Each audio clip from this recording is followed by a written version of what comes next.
का क्या फ़ायदा है? फ़ायदा ये मिलेगा कि लोगों को वहाँ से आने जाने का जो भाड़ा है वो भी कम लगेगा।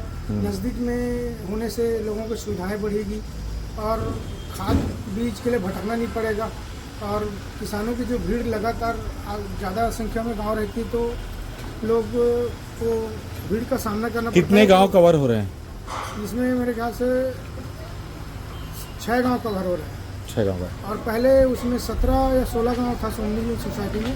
हाँ। तो उससे भीड़ से भी राहत मिलेगी और समय पे सब चीज़ मिल जाएगा। वैश्विक स्तर पे 515 सोसाइटियों का वर्चुअल उद्घाटन माननीय विष्णुदेव साय जी और माननीय सहकारिता मंत्री केदार कश्यप जी के माध्यम से हुआ है और ये पूरे छत्तीसगढ़ के किसानों के लिए एक ऐतिहासिक सौगात है।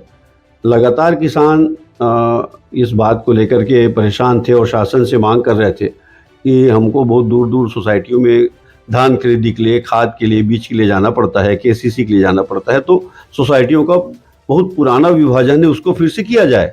उसी तारतम्य में 515 सोसाइटीज़ का उस दिन उद्घाटन हुआ है और हमारे लिए तो और बहुत खुशी की बात है कि राजनांदगांव जिला सहकारी केंद्रीय बैंक ने 136 सोसाइटियों, 4 जिला मिला करके 136 सोसाइटियों का हमने उस दिन उद्घाटन करवाया।